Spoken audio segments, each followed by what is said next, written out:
அல்ஹம்துலில்லா அல்ஹம்துலில்லாஹி நஹ்மதுஹு வ நுஸல்லி அலா ரசூலில் கரீம்.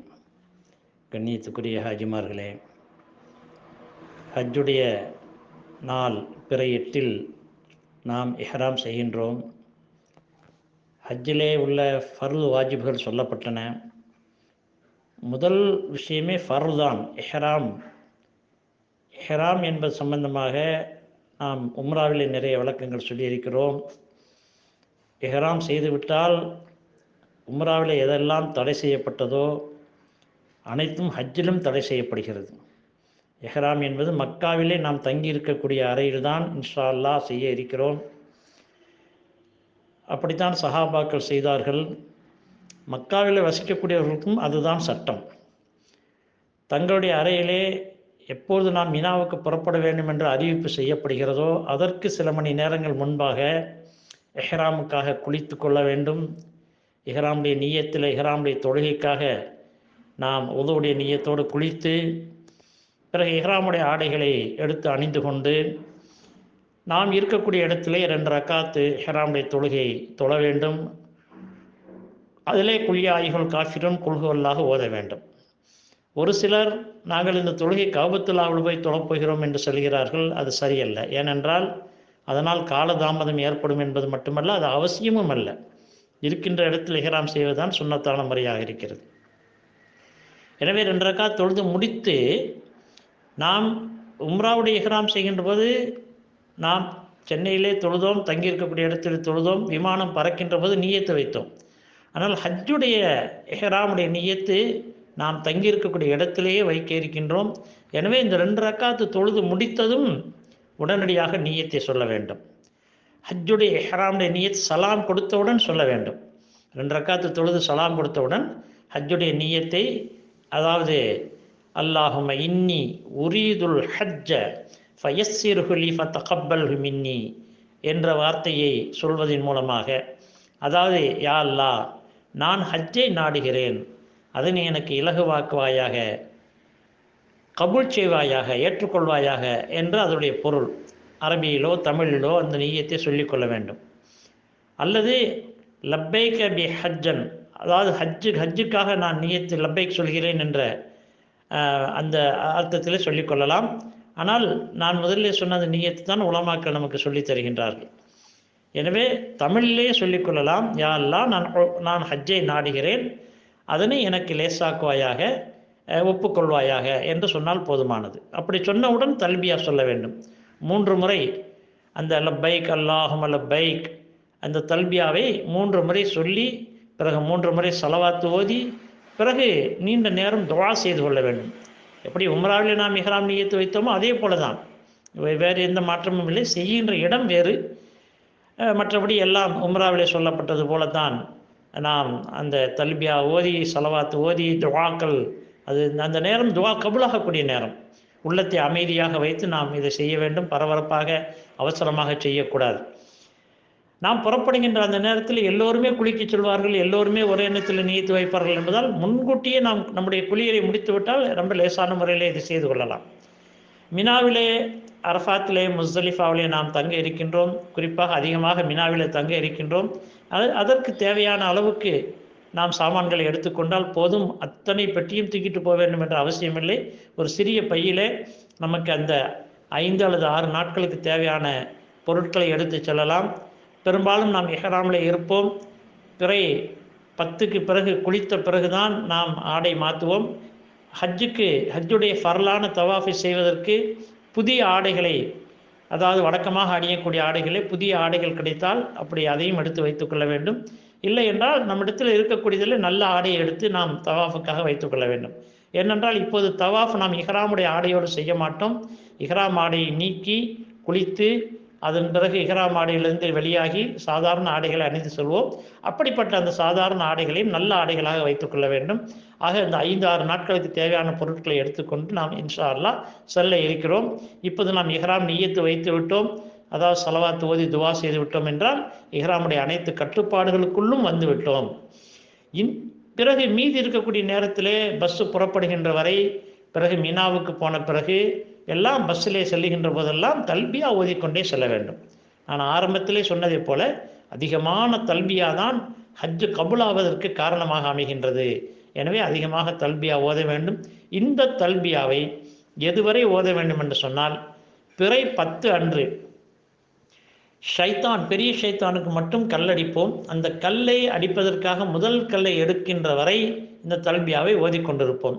எனவே பிறை 8 நாம் மினாவுக்கு சென்றால் அல்லது பிறை 7 மினாவுக்கு சென்றால், அந்த பிறை 8, 9, அந்த 8 மினாவிலே தங்குவோம். 9வது நாள் அரஃபாத்திலே தங்குவோம். அன்றைய இரவு முஸ்தலிஃபாவிலே தங்கியிருப்போம். பிறகு பிறை 10 மீண்டும் மினாவுக்கு வருவோம். அந்த மினாவிலே பெரிய ஷைத்தானுக்கு கல்லடிக்க புறப்பட்டு செல்வோம். பெரிய ஷைத்தானுக்கு கல்லடிப்பதற்காக முதல் கல்லை எடுக்கின்ற வரை இந்த தல்பியா என்பது சொல்லிக்கொண்டே இருக்க வேண்டும். அதிகமாக சொல்ல வேண்டும். ஒவ்வொரு தடவையும் 3 முறை சொல்ல வேண்டும். ஆக தல்பியாவுடைய நேரம் என்பது நாம் மக்காவிலே இஹ்ராமுடைய நியத்து வைத்ததிலிருந்து ஆரம்பித்து பிறை 10 அன்று பெரிய ஷைத்தானுக்கு நாம் எந்த நேரத்தில் போய் கல்லடிக்க செல்கின்றோமோ அந்த நேரம் வரை பெரிய ஷைத்தானுக்கான முதல் கல்லை கையில் எடுக்கின்ற வரை தல்பியா ஓதிக்கொண்டே இருக்க வேண்டும். அதே போல் நாம் மினாவுக்கு சென்று விட்டோம். நிஷா அல்ஹம்துலில்லா மினாவிலே நாம் தங்கியிருப்போம். பிறை 8 அன்று நபி ஸல்லல்லாஹு அலைஹி வஸல்லம் அவர்கள் சூரியன் நன்றாக மேலே வந்த பிறகு மினாவுக்கு புறப்பட்டார்கள். மினாவிலே ஸுஹர், அஸர், மக்ரிப், இஷா ஆகிய தொழுகைகளையும் பிறை 9 ஃபஜ்ர் தொழுகையும் மினாவிலே தொழுதார்கள். ஆக 5 நேரத்து தொழுகைகளை மினாவிலே தொழுதார்கள். நாம் புறப்படுகின்ற நேரத்திலே கொஞ்சம் முன்பின் ஆகி 5 நேரம் கிடைக்காமல் 4 நேரம் கிடைத்தாலும், அல்லது கூடுதலான பிறை 7 புறப்பட்டு போய் 5 நேரத்தை விட அதிகமான நேரம் அங்கு தங்க நேரிட்டு அதிகமான நேரம் தொழுகைகளை அங்கு தொழுதாலும் அதில் எந்த குற்றமும் இல்லை. ஆக மினாவிலே தொழுகை கூடுவது அல்லது குறைவதனால் எந்த பிரச்சனையும் இல்லை. ஆனால் மினாவிலே தங்கியிருக்கக்கூடிய காலத்தில் வரக்கூடிய அந்த வக்து தொழுகைகளை அந்தந்த நேரத்தில் நாம் தொழுது கொள்ள வேண்டும்.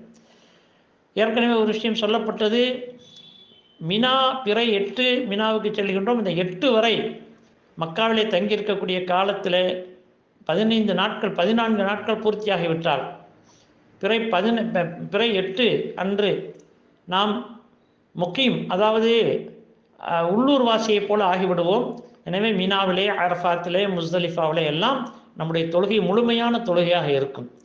இல்லை 15 நாள் பூர்த்தி ஆகவில்லை என்று சொன்னால் முசாஃபிர் என்ற அந்தஸ்தில் இருப்போம். அங்கு நம்முடைய 4 ரக்காத்து தொழுகைகள் 2 ரக்காத்து தொழுகைகளாக முசாஃபிரை போல நாம் தொழ வேண்டும்.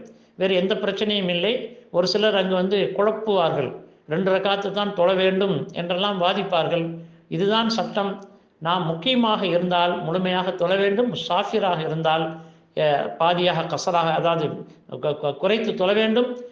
அந்த சட்டத்தை நாம் தெரிந்து கொள்ள வேண்டும். நாம் கணக்கு பண்ணிக்கொள்ளலாம். மக்காவில் எத்தனை நாள் தங்கி இருந்திருக்கிறோம், 15 நாள் பூர்த்தி ஆகிவிட்டதா, பூர்த்தியாகவில்லையா?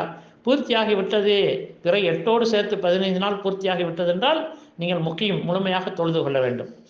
அதே போல் முக்கியமுக்குள்ள இன்னொரு சட்டம் என்னவென்று சொன்னால், நாம் ஊரில் இருக்கின்ற காலத்தில் நீங்கள் ஹஜ்ஜு பெருநாளைக்கு குர்பானி கொடுத்திருப்பீர்கள். ஒதுகியா என்று சொல்லக்கூடிய ஹஜ்ஜு பெருநாளுடைய அந்த குர்பானியை ஊரில் நிறைவேற்றி இருந்தால், யார் மக்காவிலே 15 நாள் பூர்த்தி செய்து விட்டார்களோ, அதாவது முக்கியம் உள்ளூர் வாசி போன்று ஆகிவிட்டார்களோ, அவர்களுடைய ஹஜ்ஜு பெருநாளுடைய குர்பானியையும் நாம் செய்ய வேண்டும். ஹஜ்ஜுடைய குர்பானி தனி. ஹஜ்ஜுடைய குர்பானி என்பது வாஜிபு, அது தனியாக நாம் செய்வோம் இன்ஷா அல்லாஹ். ஆனால் முக்கியமாக இருக்கக்கூடியவர் 15 நாளை மக்காவிலே பூர்த்தியாகிவிட்டவருடைய குர்பானி ஒன்று அங்கோ அல்லது உள்ளூரிலே கொடுக்க ஏற்பாடு செய்துவிட வேண்டும். யார் முசாஃபிராக இருப்பாரோ, மக்காவிலே தங்கியிருக்கக்கூடிய காலத்திலே 14 நாள் இன்னும் முடிவடையவில்லை, எனவே நான் முசாஃபிர் என்று சொன்னால், அவர் ஹஜ்ஜுடைய குர்பானி கண்டிப்பாக கொடுப்பார். ஆனால் ஹஜ்ஜு பெருநாளுடைய இந்த உதுகியா என்று சொல்லக்கூடிய அந்த குர்பானி, ஊரிலே கொடுக்கக்கூடிய அந்த குர்பானி அவர் மீது கட்டாயம் இல்லை. அவர் விரும்பினால் கொடுக்கலாம். அப்படி கொடுப்பது சிறப்பானது. இப்போது நாம் மினாவிலே எவ்வளவு நேரம் தங்கி இருக்கிறோமோ அந்தந்த நேரத்து தொழுகைகளை தொழுது கொள்வோம் இன்ஷா அல்லாஹ். மினாவிலே நாம் செய்ய வேண்டிய அமல் என்ன என்று சொல்லி பார்த்தால், எந்த ஒரு குறிப்பான அமலும் சொல்லப்படவில்லை. மினாவிலே அதிகமாக தல்பியா ஓதிக்கொண்டே இருக்க வேண்டும். தல்பியா ஓதுவது, குர்ஆன் ஷரீஃப் ஓதலாம், ஜிக்ருகள் செய்யலாம். நாம் நமக்குள் முசாக்கரா, அதாவது ஹஜ்ஜுடைய அமல்களை பற்றி அரஃபாத்தில் என்ன செய்ய வேண்டும், முஸ்தலிஃபாவில் என்ன செய்ய வேண்டும் என்ற அந்த விஷயங்களை நமக்குள் விவாதித்து கொள்ளலாம், முசாக்கிரா செய்து கொள்ளலாம். ஹஜ்ஜுடைய அனுபவம் உள்ளவர்கள் இருந்தால் அவர்களிடத்தில் பேச சொல்லி நாம் இந்த விஷயங்களை கேட்டுக்கொள்ளலாம், அல்லது நன்றாக ஓய்வெடுத்து தூங்கிக் கொள்ளலாம். ஏனென்றால் பிறை 9 என்பது ஆரம்பித்து விட்டால் அடுத்தடுத்து வரிசையாக நமக்கு இடைவிடாத ஓய்வில்லாத அமல்கள் இருக்கின்றன. எனவே இந்த பிறை 8 மீனாவிலே நன்றாக ஓய்வெடுத்துக் கொள்ளலாம், நன்றாக தூங்கி நாம் உடம்பை கொஞ்சம் தயார் செய்து கொள்ளலாம். ஏனென்றால் அதற்கு பிறகு நமக்கு ஓய்வு என்பது கிடைக்காது. எனவே பிறை 8 மீனாவிலே தங்கியிருக்கக்கூடிய காலத்தில் நன்றாக ஓய்வெடுத்துக் கொள்ளலாம். ஆனால் துன்யா ஏற்கனவே சொன்னதை போல இஹ்ராமிலே வந்து விட்டால் துன்யாவுடைய பேச்சுக்கள் விவாதங்கள் செய்யக்கூடாது. நம்மை பார்ப்பதற்காக சவுதியிலே வேலை செய்யக்கூடியவர்கள் மீனாவுக்கு வந்தார்கள் என்றால் அவர்களிடத்திலே வேறு தீனுடைய விஷயங்கள் தான் பேச வேண்டும். ஊர் சமாச்சாரங்கள், ஊரில் உள்ள பஞ்சாயத்துகள், பிரச்சனைகளை எல்லாம் அவர்கள் சொல்லுவார்கள். அதை பற்றியெல்லாம் நாம் அக்கறை எடுத்துக்கொள்ளக்கூடாது, அதை விவாதிக்கவும் கூடாது. என்னென்னால் மிக உயர்ந்த ஒரு இடத்துல நாம் தங்கி இருக்கின்றோம். அங்கு அல்லாஹோடு நாம் முத்தவஜ்ஜஹ் ஆகி முழுமையாக நம்முடைய கவனம் அல்லாஹ்வின் பக்கமாக இருக்க வேண்டுமே தவிர வீணான விஷயங்களில், உலக விஷயங்களிலே நம் கவனம், சிந்தனை வந்துவிடக்கூடாது என்பதை ஞாபகத்தில் வைத்துக்கொள்ள வேண்டும். என்னென்னா மினாவிலே சும்மா இருக்கக்கூடிய நேரத்தில் பல பேர் என்ன, பொதுமக்களை பொறுத்தவரை அவர்களுக்கு பல பேருக்கு விளக்கம் தெரியாது. எனவே அவர்கள் பல பிரச்சனைகளை, அரசியலை பற்றி, அதை பற்றி, இதை பற்றி எல்லாம் பேசுவார்கள். நாம் தவிர்த்து கொள்ள வேண்டும். மினாவிலே அதவோடு ஒழுக்கத்தோடு தங்கியிருக்க வேண்டும். மினாவிலே நாம் பிறை 8 பகல் முழுவதும் தங்குவோம், அந்த இஷா வரை தங்குவோம். பிறகு ஃபஜ்ருடைய தொழுகையை முடிந்தால், அதாவது ஜுல்ஹஜ்ஜுடைய பிறை 9 ஃபஜ்ருடைய தொழுகையும் நாம் அங்கே தொழுவோம். நபி ஸல்லல்லாஹு அலைஹி வஸல்லம் அப்படித்தான் தொழுதார்கள். ஆனால் இந்த காலத்தில் அந்த ஹஜ்ஜி ஏற்பாடு செய்யக்கூடியவர்கள், அரசாங்க சிப்பந்திகள் அந்த பிறை 8 அந்த இரவிலேயே மகரிபுக்கு பிறகோ இஷாவுக்கு பிறகோ ஹாஜிகளை அவசரமாக அரஃபாத்துக்கு கிளப்புகிறார்கள். அரஃபாத்துக்கு புறப்பட்டு செல்லுங்கள் என்று சொல்லுகிறார்கள். அப்படி நிர்பந்தமாக நாம் அரஃபாத்துக்கு போக வேண்டி வந்தால் அந்த இரவிலே செல்வதிலே தவறில்லை. மகரிபுக்கு பின்னாடியோ இஷாவுக்கு பின்னாடியோ நம்மை அரஃபாத்துக்கு புறப்படுங்கள் என்று சொல்லப்பட்டு நாம் புறப்பட்டு விட்டால் அதனால் பெரிய குற்றம் ஏதும் ஏற்படாது. ஆனால் அப்படி செல்லுகின்ற வழியிலோ அல்லது அரஃபாத்துக்கு சென்ற பிறகோ நாம் பிறை 9 ஃபஜ்ருடைய தொழுகையை தொழுவோம். ஒன்று மீனாவிலே தொழுவோம், இல்லை என்றால் பிறை 9 ஃபஜ்ருடைய தொழுகை நாம் அரஃபாத்திலே தொழ வேண்டி இருக்கும். அப்படி தொழுகின்ற போது பிறை 9 ஃபஜ்ருடைய நேரத்திலிருந்து நாம் தக்பீர் சொல்வது நம் மீது வாஜிபாக இருக்கிறது. நாம் உள்ளூரில் இருக்கின்ற போது பெருநாளைக்கு, ஹஜ்ஜு பெருநாளைக்கு முதல் நாள் இமாம் சாஹிப் சலாம் கொடுத்தவுடன் தக்பீர் சொல்லுவார். நாம் கேட்டிருப்போம், அல்லாஹு அக்பர், அல்லாஹு அக்பர், லா இலாஹ இல்லல்லாஹு, அல்லாஹு அக்பர், அல்லாஹு அக்பர் வலில்லாஹில் ஹம்து என்ற தக்பீரை இமாம் சொல்லி நாம் பின்னாடி சொல்லி இருப்போம். அதே தக்பீர் நாம் ஹஜ்ஜில் இருந்தாலும் முசாஃபிராக இருந்தாலும் கூட சலாம் கொடுத்தவுடன் முதலிலே தக்பீரை ஒரு முறை சொல்லிவிட்டு பிறகுதான் 3 முறை தல்பியா சொல்ல வேண்டும். நாம் ஏற்கனவே சொன்னோம், தல்பியா சொல்லக்கூடியவர்கள் ஒவ்வொரு தொழுகைக்கு பின்னாலும் சலாம் கொடுத்தவுடன் 3 முறை தல்பியா சொல்லி பிறகு ஸலவாத் ஓதி அதன் பிறகு துவா செய்து கொள்ளுங்கள் என்பது உம்ராவுடைய விஷயத்தில் சொல்லப்பட்டது. அதே போல் தான் இப்போதும். ஆனால் பிறை 9 வந்துவிட்டால் முதலிலே தக்பீரை சொல்ல வேண்டும், அதற்கு பிறகு 3 முறை தல்பியா சொல்லி அதன் பிறகு நாம் ஸலவாத் ஓதி துவாக்களை செய்து கொள்ள வேண்டும். தக்பீர் ஒரு முறை சொல்வது தான் சுன்னத்தாக இருக்கிறது. நம் ஊரில் உள்ள பழக்கத்தை போல, அது ஊர் பழக்கம், நாட்டு பழக்கத்தை போல 3 முறை சொல்வது என்பது இல்லை. அப்படி சொல்ல வேண்டிய அவசியம் இல்லை. ஒரு முறை சொல்வது தான் சுன்னத்தாக இருக்கிறது. சலாம் கொடுத்தவுடன் ஒரு முறை தக்பீர் சொல்லி தல்பியாவை ஓதிக்கொள்ள வேண்டும். ஹைர், அல்ஹம்துலில்லாஹ். இந்த தக்பீரை பிறை 13 அசர் வரை 21 வக்துகளுக்கு தாங்கள் சொல்ல வேண்டும். 23 வக்துகளுக்கு சொல்ல வேண்டும். பிறை 9 ஃபஜ்ரிலிருந்து பிறை 13 அசர் வரை. ஆனால் தல்பியா என்பது பெரிய ஷைத்தானுக்கு பிறை 10 அன்று நாம் கல்லடிக்கின்ற போது தல்பியா முடிவடைந்து விடுகிறது. எனவே அப்போது தல்பியா தொடராது. 11 தல்பியா வராது. வெறும் தக்பீர் மட்டும்தான் நாம் சொல்ல வேண்டியிருக்கும். ஆக இந்த தக்பீர் சொல்வது வாஜிபு.